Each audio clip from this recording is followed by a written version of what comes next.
Yeah. Yeah. So until now, except for the very beginning when we did equivalent, when it said determine the equivalent rational, up until that very first lesson, every single lesson up after that said simplify.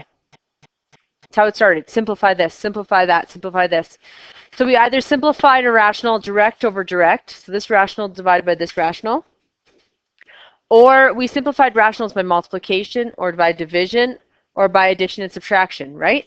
But the only thing it told us to do was simplify. And what does simplify mean? It means to make simpler, reduce it, make it not look as messy, make it look less, right? Get rid of things, simplify it. The last lesson, however, instead of saying simplify, it's going to say solve. Solve in mathematics means there's a variable somewhere in this question, tell me what it equals. That's what solve means. It doesn't matter if it's in this class and it's rationals and you're solving for that. It doesn't matter if it's in your logs and exponential unit and I say solve. It doesn't matter if it's in grade 9 when you start learning how to solve equations where you just had like 3x plus 9 equals 7 and you thought that was hard, okay? It doesn't matter where it says solve. Solve means there's a variable, tell me what it equals.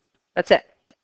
So in the end, I'm going to want an answer that is, for this first one, x equals something. That's it. I want an answer. So if your answer is like x plus 3 over x plus 7, did you solve? No, you probably simplified. Did I ask you to simplify? No, I asked you to solve. So solve means tell me what the variable equals. So your answer is going to be x equals a number of some sort. That's it. Maybe x equals 2 numbers, but it's going to be x equals something. Okay?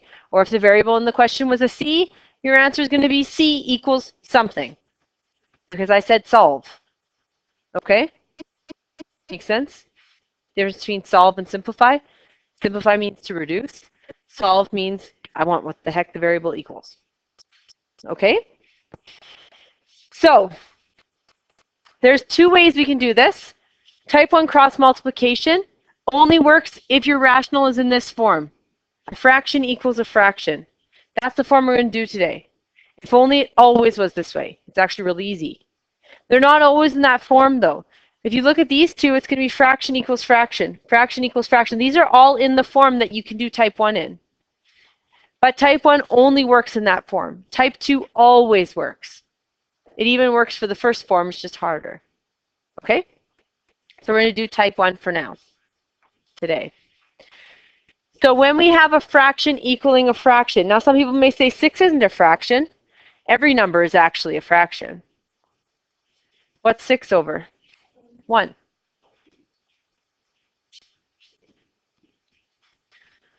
When we have a fraction equaling a fraction, we can cross multiply. Now some people try and cross multiply when you have like 2 over 3 times 4 over 7. We don't cross multiply in this instance. We just multiply numerator times numerator, denominators times denominator, and we say it's 8 over 21. We only cross multiply across an equal sign. If there's an equal sign, we can cross multiply. Okay? That's the only way. Not if there's just a multiplication symbol. We just multiply top by top, bottom by bottom. Okay? So, the instant I cross multiply these, though, the denominators are gone. We want the denominator to go away. When we're solving, we don't want a denominator. The faster the denominator goes away, I'm not dealing with fractions. People are happy, right? So when I cross multiply, the denominator goes away, which means the x plus 3 goes away, which means I can't state NPVs anymore because my denominator's gone. What did I tell you also to do? State NPVs before you cancel. That includes getting rid of the denominator. Okay? My denominators right now are x plus 3 and 1. So my NPV is going to be x can't equal what? Just negative 3. Because the other one's a number. But if this one had been an x, then for sure. Now, when solving, guys, I'm going to go to the very far bottom corner of my question, and I'm going to state my non-permissible value. Why am I going to do that? Because when I'm done solving, I'm going to check and see if my answer is the non-permissible value. Because if it is, then it's extraneous, which means it doesn't exist. Okay? So you have to be able to check your non-permissible values. So I have x cannot equal -3.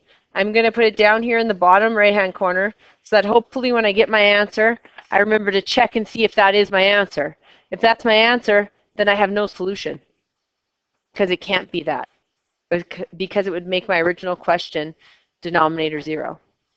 Okay? And I can't divide by 0. So once we have our non-permissible values stated, we can cross multiply. So what is cross multiplying? You take two things that are across from each other and multiply them. So if I go x plus 3 times 6 or 3 times 1 first, am I any more correct? No. Just pick two things that are across from each other and start there. I'm going to do these two first. If I picked 3 and 1 first, I'd be fine. It doesn't matter. Just that the ones across from each other have to be multiplied. So I'm going to go 6 times x plus 3, just because I find it easier to distribute a number in, equals the other two. 3 times 1.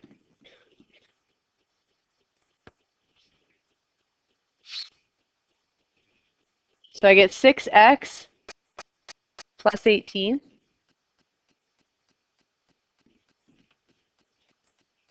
equals 3. I'm instantly back to when I was doing junior high math, right? Nothing crazy, nothing hard. Fraction is gone, so is the rational. Just solve. Subtract my 18. 6x equals -15. Divide by 6. X equals, I can take a 3 out of both, -5/2. Before I go to box it, I check. Is it my non-permissible value? Nope, so it's good. What's great about solving is, and this started in junior high, what's great about solving is once you find out what the heck that variable is, you could always plug it back into the original and see if the left side equals the right side.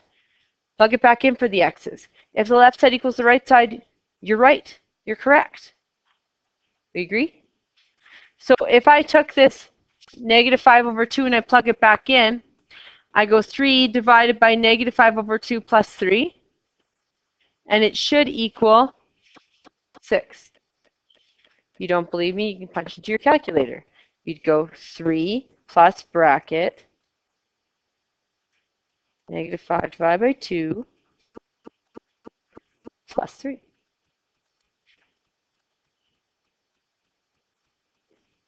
Did it work? I don't even think it works. We may have the wrong answer. Does it work? 3, let's try it. 3 over -5/2 plus 3 equals 6. 3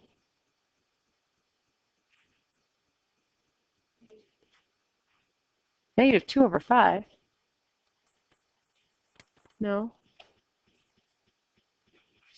This is going to be negative. Let's just try it.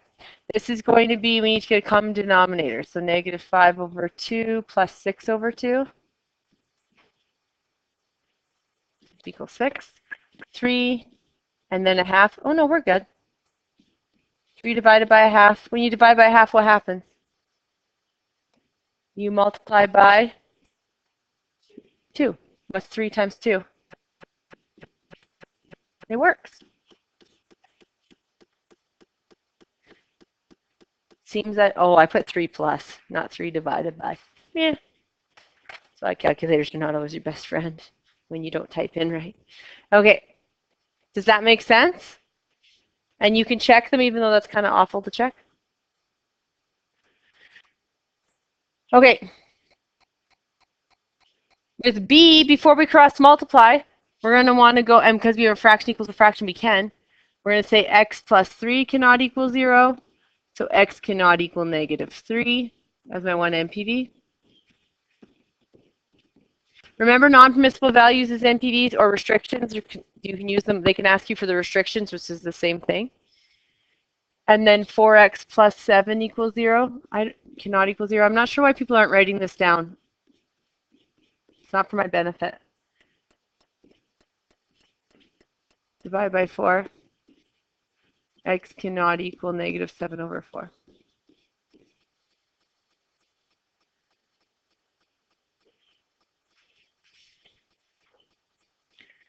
So once we have our non-permissible values written down, what do?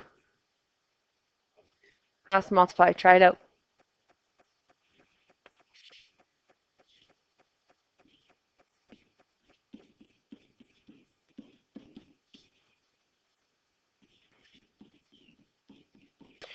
It doesn't matter which ones you pick first, you guys. Just remember that you need to pick the two across from each other to work together.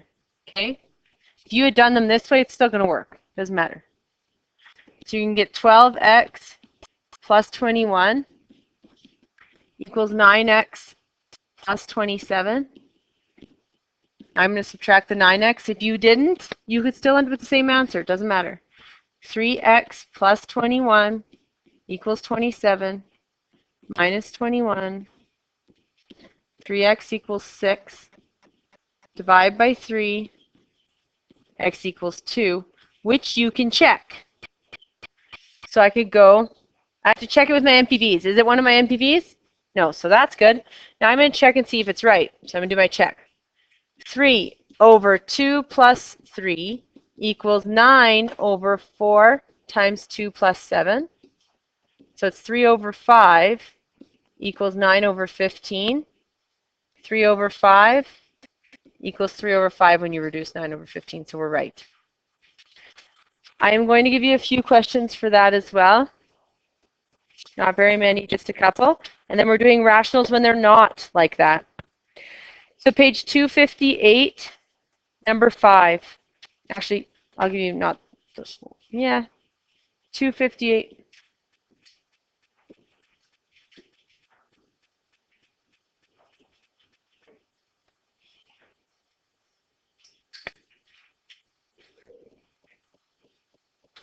Okay, then tomorrow we go over the last part of rationals and word problems. And then on Thursday is your test. We review on Wednesday.